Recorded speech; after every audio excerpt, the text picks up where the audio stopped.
வணக்கம். மாணிக்கவாசக சுவாமிகள் அருளிச் செய்திருக்கக்கூடிய திருவெம்பாவை 18ஆம் நாள் பதிகம். திருவெம்பாவை மொத்தம் 20 பதிகங்களை உடையது. ஆக மொத்தம் நாம் இறுதி கட்டத்தை எட்டிக் கொண்டிருக்கின்றோம் திருவெம்பாவையிலே. இந்த 18வது நாள் பதிகத்தில் இறைவனின் பெருமை எத்தனை பெரியது என்பதை மணிவாசகர் விளக்குகின்றார். இந்த உலகத்திலே இருக்கக்கூடிய அனைத்துமாக இறைவன் இருக்கின்றான். ஆணாகவும் இருக்கின்றான், பெண்ணாகவும் இருக்கின்றான், பேதம் இல்லாமல் 3ஆம் பாலினமாகவும் இறைவன் இருக்கின்றான். எல்லா உயிர்களுக்கும் எப்படி சமமாக இருக்கின்றானோ அதே போல் எல்லா உயிர்களிடத்திலும் பாரபட்சமின்றி ஒரே மாதிரியாக அருள் செய்யக்கூடியவன் என்பதை இந்த பதிகத்திலே மணிவாசக பெருமான் நமக்கு உணர்த்தி காட்டுகின்றார்.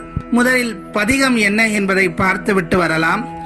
அண்ணாமலையான் அடிக்கமலம் சென்று இறைஞ்சும் விண்ணோர் முடியின் மணித்தொகை வீற்றார் போல் கண்ணார் இரவி கதிர்வந்து கார்கரப்ப தன்னார் ஒளிமழுங்கி தாரகைகள் தாமகல பெண்ணாகி ஆனாய் அழியாய் பிறங்குழி சேர் விண்ணாகி மண்ணாகி இத்தனையும் வேறாகி கண்ணார் அமுதமாய் நின்றான் கழல் பாடி பெண்ணேயும் பூம்புனல் பாய்ந்தாடேலோர் எம்பாவாய் என்பது மணிவாசக பெருமான் நமக்கு அருளிச் செய்திருக்கக்கூடிய திருவெம்பாவை 18ஆம் நாள் பதிகம். எப்போதும் போல் வரிக்கு வரியான விளக்கத்தை பார்க்கலாம். அண்ணாமலையான் அடிக்கமலம் சென்று இறைஞ்சும் விண்ணோர் முடியின் மணித்தொகை வீற்றார் போல் கண்ணார் இரவி கதிர்வந்து கார்கரப்ப தன்னார் ஒளிமழுங்கி தாரகைகள் தாமகல என்று சொல்லுகின்றார். தேவலோகத்திலே இருக்கக்கூடிய அருளாளர்கள் எல்லாம் அண்ணாமலையாருடைய அடிக்கமலம் இருக்கிறது, அந்த கமலத்திலே தாழ் பணிந்து வணங்குகின்ற போது அவர்களுடைய தலையிலே இருக்கக்கூடிய மணிமுடி இருக்கிறதே, நவரத்தினங்களை வைத்துக் கொண்டு அந்த நவரத்தினங்களுடைய ஒளி மறைந்து விடுகிறது, தன்னுடைய ஒளியை இழந்து விடுகின்றன என்று சொல்லுகின்றார். அதே போன்று நள்ளிரவில் ஒளிரும் நட்சத்திரங்கள் சூரியனின் வெளிச்சம் பட்டதும் மங்கி போவதை காணலாம். அதை போன்று தான் அடிமுடி காண இயலாத நம்முடைய ஜோதியாக விளங்கக்கூடிய ஈசனை பணிந்து அவனுடைய திருவடியை தொட்டு வணங்கக்கூடிய விண்ணோர்களுடைய மணிமுடியில் இருக்கக்கூடிய ரத்தினங்கள் எல்லாம் ஒளியை இழந்து விடுகின்றன என்று சொல்லுகின்றார் மணிவாசக பெருமான். எப்படி சூரியன் வரும்போது நட்சத்திரங்கள் மறைந்து விடுகிறதோ, நம் கண்ணுக்கு புலப்படுவதில்லையோ, அது போன்று பிரபஞ்ச ஜோதியாக விளங்கக்கூடிய அண்ணாமலையாரை இங்கு உயர்வாக சொல்லுகின்றார். அடுத்த வரிகளில் பெண்ணாகி ஆனாய் அழியாய் பிறங்கொழி சேர் விண்ணாகி மண்ணாகி இத்தனையும் வேறாகி. சிவபெருமான் எப்படிப்பட்டவன்? இனங்களை பிரிக்கின்ற போது ஆண், பெண் மற்றும் 3ஆம் பாலினத்தவர் என்று அலி என்று 3 இனங்களை பிரிக்கிறார்கள். அப்படி இறைவன் ஆணாகவும் இருக்கிறான், பெண்ணாகவும் இருக்கிறான், அர்த்தநாரீஸ்வரூபனாகவும் விளங்குகிறான் என்று சொல்ல வருகின்றார்.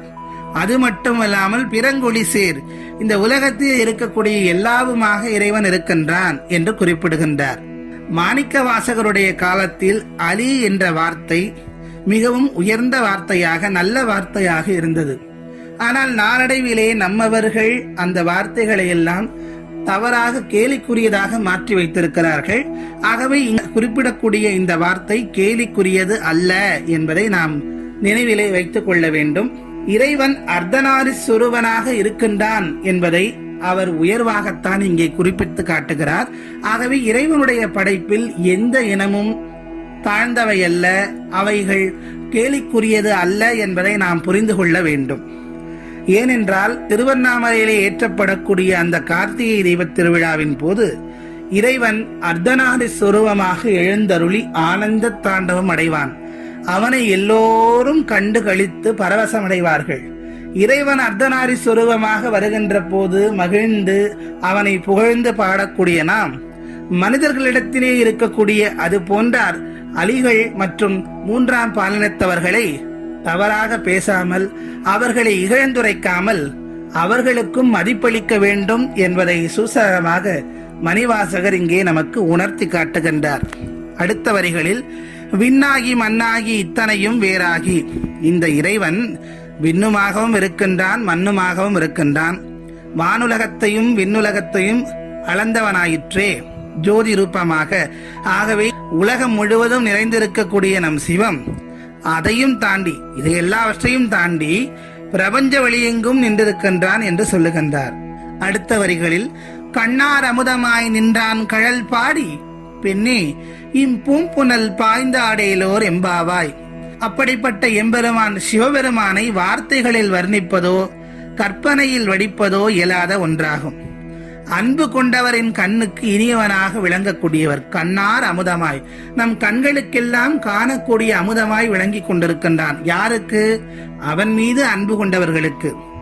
அவனுடைய திருவடி கழல் பாடி, நம் ஈசனின் திருவடிகளை பாட பொங்கி வரக்கூடிய பெண்ணே இப்பூம்புனல் பாய்ந்தாடேலோர் என்பாவாய். பொங்கி வரக்கூடிய இந்த பூம்புனலில் நீராடி எழுந்து வா என்று தன்னுடைய தோழிமார்களை அழைப்பதாக இறைவனுடைய திருவடியை அடைவதற்கு மணிவாசகர் நம்மை எல்லாம் அழைக்கின்றார்.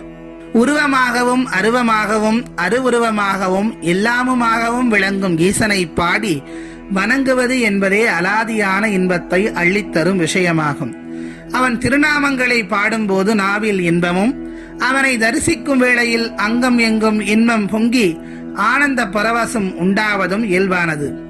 திருவண்ணாமலை ஜோதியை பற்றியும் திருவண்ணாமலை கிரிவலம் போன்ற பல விஷயங்களையும் திருவெம்பாவை பாடல்களில் மணிவாசகர் குறிப்பிடுகின்றார்.